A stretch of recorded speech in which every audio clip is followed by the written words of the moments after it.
ಅವರ ಕಂಟಕ ಶುರುವಾಗಿದೆ.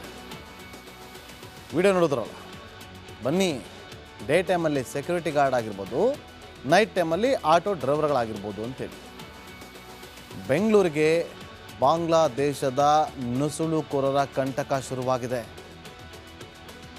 ಸಿಟ್ಟು ಬರುತ್ತೆ, ಕೋಪ ಬರುತ್ತೆ. ಹಣದ ಆಸೆಗೆ ದೇಶದ ಹಿತಾಸಕ್ತಿಗೆ ಧಕ್ಕೆಯನ್ನು ಮಾಡಲಾಗ್ತಾ ಇದೆ. ಯಾರು ಅನ್ನೋದು ನಿಮಗೂ ಗೊತ್ತು, ನಮಗೂ ಗೊತ್ತು, ಚೆನ್ನಾಗಿ ಗೊತ್ತಿತ್ತು. ಅವ್ರಿಗೆ ಪಾಸ್ಪೋರ್ಟ್ ಎಲ್ಲಿ ಸಿಗುತ್ತೆ, ವೀಸಾ ಎಲ್ಲಿ ಸಿಗುತ್ತೆ? ಇಲ್ಲ, ಅದೇನು ಇಲ್ಲದೇನೆ ಅವ್ರು ಭಾರತಕ್ಕೆ ಎಂಟ್ರಿ ಕೊಡೋದು. ಒಂದು ವಿಚಾರವನ್ನು ಹೇಳಲೇಬೇಕು, ತುಂಬ ಇಂಟ್ರೆಸ್ಟಿಂಗ್ ಇನ್ಪುಟ್, ನಿಮಗೆ ಗೊತ್ತಿರಬೇಕು ಚೆನ್ನಾಗಿ. ಯಾವಾಗ ಈ ಬಾಂಗ್ಲಾದೇಶದಿಂದ ಅಕ್ರಮವಾಗಿ ಏಜೆಂಟ್ಗಳ ಥ್ರೂ ನಮ್ಮ ದೇಶದ ಒಳಗಡೆ ನುಸುಳಿಕೊಂಡು ಬರ್ತಿದ್ದಾರೆ ಅನ್ನೋ ವಿಚಾರ ಗೊತ್ತಾಗುತ್ತೋ, ತಕ್ಷಣ ಏನು ಮಾಡ್ತೆ, ಆ ಗಡಿ ಭಾಗದಲ್ಲಿ ಫೆನ್ಸಿಂಗ್ಗಳನ್ನು ಹಾಕೋಗುವಂಥ ಕೆಲಸವನ್ನು ಮಾಡಲಾಯಿತು, ಸ್ಟಾರ್ಟ್ ಮಾಡಿದ್ರು. ಇವತ್ತಿಗೂ ಹೇಳ್ತೀನಿ, ಪಶ್ಚಿಮ ಬಂಗಾಳದ CM ಮಮತಾ ಬ್ಯಾನರ್ಜಿಯವರ ಸ್ವಹಿತಾಸಕ್ತಿಯಿಂದಾಗಿ ಅಲ್ಲಿ ಎಷ್ಟೋ ಒಂದು 14 ಕಿಲೋಮೀಟ್ರೇನೋ ಅಲ್ಲಿ ಇವತ್ತಿಗೂ ಕೂಡ ಹಾಕೋಕ್ಕಾಗಿಲ್ಲ ಫೆನ್ಸಿಂಗ್. ಅವರ ಪ್ರತಿಷ್ಠೆಗೆ ಹೋಗಿ, ಅವರ ಒಣ ಪ್ರತಿಷ್ಠೆಗೋಸ್ಕರ ಅಲ್ಲಿ ಫೆನ್ಸಿಂಗ್ ಹಾಕಿಲ್ಲ, ಹಾಕೋದಕ್ಕೆ ಬಿಡಲೇ ಇಲ್ಲ ಪಶ್ಚಿಮ ಬಂಗಾಳದ ಮುಖ್ಯಮಂತ್ರಿ ಮಮತಾ ಬ್ಯಾನರ್ಜಿ. ಅಲ್ಲಿಂದ ಇವತ್ತಿಗೂ ಕೂಡ ಅಕ್ರಮವಾಗಿ ಪ್ರವೇಶವನ್ನು ಪಡ್ಕೊಳ್ತಿದ್ದಾರೆ. ಅಷ್ಟೇ ಅಲ್ಲ, ಅಸ್ಸಾಂ ಗಡಿಯಲ್ಲಿ ಇವತ್ತು ಅಕ್ರಮವಾಗಿ ಪ್ರವೇಶವನ್ನು ಪಡ್ಕೊಳ್ತಿದ್ದಾರೆ. ಏಜೆಂಟ್ಗಳಿಗೆ ಹಣ ಕೊಡೋದು, ಅಕ್ರಮವಾಗಿ ಪ್ರವೇಶವನ್ನು ಮಾಡೋದು. ಇವತ್ತು ಅಸ್ಸಾಂ CM ಹೇಳ್ಕೊಳ್ತಾರೆ ಒಂದು ವಿಚಾರವನ್ನು, ಅಸ್ಸಾಮಲ್ಲಿ 40% ಬಾಂಗ್ಲಾದೇಶಿಗರೇ ಬಂದು ಇಲ್ಲಿ ಸೇರ್ಕೊಂಡ್ಬಿಟ್ಟಿದ್ದಾರೆ ಅಂತೇಳಿ. ಇನ್ನು 10% ಯಾರು ಬಂದರೆ ಹಿಂದೂಗಳು ಮೈನಾರಿಟಿ ಆಗ್ತಾರಂತೆ. ಇದನ್ನು ಅಲ್ಲಿರುವಂಥ ಮುಖ್ಯಮಂತ್ರಿ ಅವರೇ ಹೇಳ್ಕೊಂಡ್ರು. ಇವರು ದುಡ್ಡು ಕೊಡೋದು, ಒಳಗಡೆ ಬರ್ತಾರೆ. 2,000 ರೂಪಾಯಿಂದ 20,000 ರೂಪಾಯಿವರೆಗೂ ಕೂಡ ಹಣವನ್ನು ಕೊಡ್ತಾರೆ ಏಜೆಂಟ್ಗಳಿಗೆ, ಕರ್ಕೊಂಬರ್ತಾರೆ. ಅಲ್ಲಿ ಒಂದಲ್ಲ ಎರಡಲ್ಲ ನಾನಾ ಮಾರ್ಗಗಳಿದೆ, ಸಣ್ಣ ಸಣ್ಣ ನದಿಗಳಿದೆ, ಆ ನದಿಗಳ ಮೂಲಕ ಬರ್ತಾರೆ. ಫೆನ್ಸ್ಗಳನ್ನ ಕಿತ್ತಾಕ್ಬಿಟ್ಟು ಆ ಮೂಲಕವಾಗಿ ಬರ್ತಾರೆ. ಅಲ್ಲಿಂದ ಬಂದು ಅಲ್ಲಷ್ಟೇ ಅಲ್ಲ, ಎಲ್ಲ ಬರ್ತಾರದು ಬೆಂಗಳೂರಿಗೆ ಬಂದು ಏನು ಮಾಡ್ತಾ ಇದ್ದಾರೆ, ಕಸ ಆಯೋದೇ ಇವ್ರ ಕೆಲಸ. ಇಲ್ಲಿ ಬೆಂಗಳೂರಲ್ಲಿ 3 ಚಕ್ರದ ಸೈಕಲ್ನಲ್ಲಿ ಪ್ಲಾಸ್ಟಿಕ್ ಬಾಟ್ಲು, ಪ್ಲಾಸ್ಟಿಕ್ ಪೇಪರ್ಗಳನ್ನು ಸಂಗ್ರಹ ಮಾಡೋದು ಇವರ ಕೆಲಸ. ಅಷ್ಟೇ ಯಾಕ್ರಿ, ಇನ್ನೊಂದು ಶಾಕಿಂಗ್ ವಿಚಾರ ಗೊತ್ತಾ ನಿಮಗೆ, BBMPಯಲ್ಲೂ ಕೂಡ ಅವ್ರು ಕೆಲಸ ಮಾಡ್ತಾರಂತೆ. ಇನ್ನು ಸುಳುಕೋರು ನೋಡಿ ಯಾವ ಲೆವೆಲಲ್ಲಿದ್ದಾರೆ. ಬಾಂಗ್ಲಾದೇಶ ನುಸುಳುಕೋರರಿಂದ ಒಂದಲ್ಲ ಎರಡಲ್ಲ ವಿವಿಧ ಕಡೆ ಸಮಸ್ಯೆಗಳು ಉಂಟಾಗಿದೆ. ಕಾನೂನು ಉಲ್ಲಂಘಿಸಿ ಭಾರತಕ್ಕೆ ಅಕ್ರಮವಾಗಿ ಪ್ರವೇಶವನ್ನು ಪಡ್ಕೊಳ್ತಿದ್ದಾರೆ. ಇದು ಕಂಟಕ ಎದುರಾಗಿರೋದು. ಇವತ್ತಲ್ಲ ನಾಳೆ ನಮಗೆ ಪೆಟ್ಟು. ಈಗಲೇ ಎಚ್ಚೆತ್ಕೊಳ್ಬೇಕು. ನಾವು ಪದೇ ಹೇಳ್ತಾ ಇದ್ದೀವಿ. ಬಾಂಗ್ಲಾದೇಶದಲ್ಲಿ ಇವತ್ತು ಏನಾಗ್ತಿದೆ ಗೊತ್ತು ತಾನೆ, ಹಿಂದೂಗಳ ನರಮೇಧ ಹಾಕೋರ ಕಂಟಕ ಶುರುವಾಗಿದೆ. ವಿಡಿಯೋ ನೋಡಿದ್ರಲ್ಲ, ಬನ್ನಿ ಡೇ ಟೈಮಲ್ಲಿ ಸೆಕ್ಯೂರಿಟಿ ಗಾರ್ಡ್ ಆಗಿರ್ಬೋದು, ನೈಟ್ ಟೈಮಲ್ಲಿ ಆಟೋ ಡ್ರೈವರ್ಗಳಾಗಿರ್ಬೋದು ಅಂತೇಳಿ ಬೆಂಗಳೂರಿಗೆ ಬಾಂಗ್ಲಾದೇಶದ ನುಸುಳುಕೋರರ ಕಂಟಕ ಶುರುವಾಗಿದೆ. ಸಿಟ್ಟು ಬರುತ್ತೆ, ಕೋಪ ಬರುತ್ತೆ. ಹಣದ ಆಸೆಗೆ ದೇಶದ ಹಿತಾಸಕ್ತಿಗೆ ಧಕ್ಕೆಯನ್ನು ಮಾಡಲಾಗ್ತಾ ಇದೆ. ಯಾರು ಅನ್ನೋದು ನಿಮಗೂ ಗೊತ್ತು, ನಮಗೂ ಗೊತ್ತು, ಚೆನ್ನಾಗಿ ಗೊತ್ತಿತ್ತು. ಅವ್ರಿಗೆ ಪಾಸ್ಪೋರ್ಟ್ ಎಲ್ಲಿ ಸಿಗುತ್ತೆ, ವೀಸಾ ಎಲ್ಲಿ ಸಿಗುತ್ತೆ? ಇಲ್ಲ, ಅದೇನು ಇಲ್ಲದೇನೆ ಅವ್ರು ಭಾರತಕ್ಕೆ ಎಂಟ್ರಿ ಕೊಡೋದು.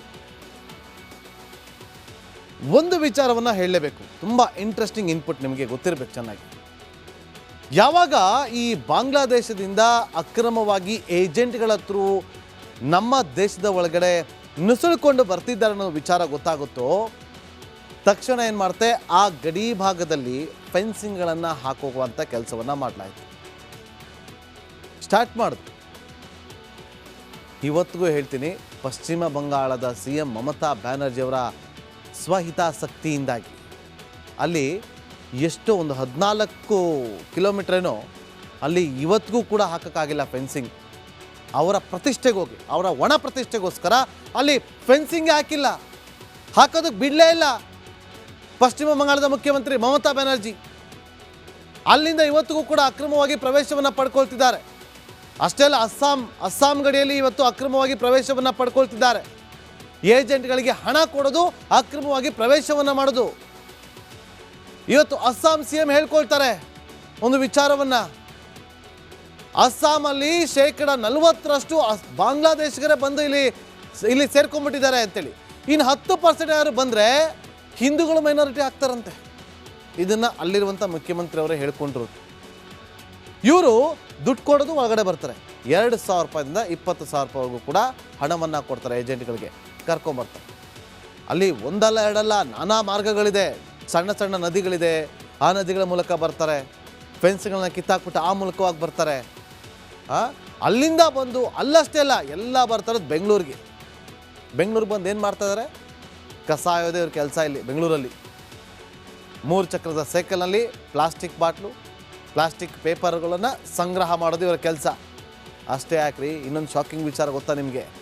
BBMPಯಲ್ಲೂ ಕೂಡ ಅವರು ಕೆಲಸ ಮಾಡ್ತಾರಂತೆ. ಇನ್ನು ಸುಳುಕೋರು ನೋಡಿ ಯಾವ ಲೆವೆಲಲ್ಲಿದ್ದಾರೆ. ಬಾಂಗ್ಲಾದೇಶ ನುಸುಳುಕೋರರಿಂದ ಒಂದಲ್ಲ ಎರಡಲ್ಲ ವಿವಿಧ ಕಡೆ ಸಮಸ್ಯೆಗಳು ಉಂಟಾಗಿದೆ. ಕಾನೂನು ಉಲ್ಲಂಘಿಸಿ ಭಾರತಕ್ಕೆ ಅಕ್ರಮವಾಗಿ ಪ್ರವೇಶವನ್ನು ಪಡ್ಕೊಳ್ತಿದ್ದಾರೆ. ಇದು ಕಂಟಕ ಎದುರಾಗಿರೋದು. ಇವತ್ತಲ್ಲ ನಾಳೆ ನಮಗೆ ಪೆಟ್ಟು. ಈಗಲೇ ಎಚ್ಚೆತ್ಕೊಳ್ಬೇಕು. ನಾವು ಪದೇ ಪದೇ ಹೇಳ್ತಾ ಇದ್ದೀವಿ. ಬಾಂಗ್ಲಾದೇಶದಲ್ಲಿ ಇವತ್ತೇನಾಗ್ತಿದೆ ಗೊತ್ತು ತಾನೆ? ಹಿಂದೂಗಳ ನರಮೇಧ ಹಾಕೋರ ಕಂಟಕ ಶುರುವಾಗಿದೆ. ವಿಡಿಯೋ ನೋಡಿದ್ರಲ್ಲ, ಬನ್ನಿ.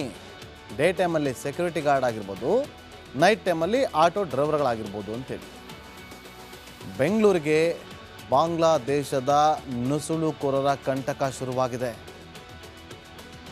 ಸಿಟ್ಟು ಬರುತ್ತೆ, ಕೋಪ ಬರುತ್ತೆ. ಹಣದ ಆಸೆಗೆ, ದೇಶದ ಹಿತಾಸಕ್ತಿಗೆ ಧಕ್ಕೆಯನ್ನು ಮಾಡಲಾಗ್ತಾ ಇದೆ. ಯಾರು ಅನ್ನೋದು ನಿಮಗೂ ಗೊತ್ತು, ನಮಗೂ ಗೊತ್ತು, ಚೆನ್ನಾಗಿ ಗೊತ್ತಿತ್ತು. ಅವ್ರಿಗೆ ಪಾಸ್ಪೋರ್ಟ್ ಎಲ್ಲಿ ಸಿಗುತ್ತೆ? ವೀಸಾ ಎಲ್ಲಿ ಸಿಗುತ್ತೆ? ಇಲ್ಲ. ಅದೇನು ಇಲ್ಲದೇನೆ ಅವ್ರು ಭಾರತಕ್ಕೆ ಎಂಟ್ರಿ ಕೊಡೋದು. ಒಂದು ವಿಚಾರವನ್ನು ಹೇಳಲೇಬೇಕು, ತುಂಬ ಇಂಟ್ರೆಸ್ಟಿಂಗ್ ಇನ್ಪುಟ್, ನಿಮಗೆ ಗೊತ್ತಿರಬೇಕು ಚೆನ್ನಾಗಿ.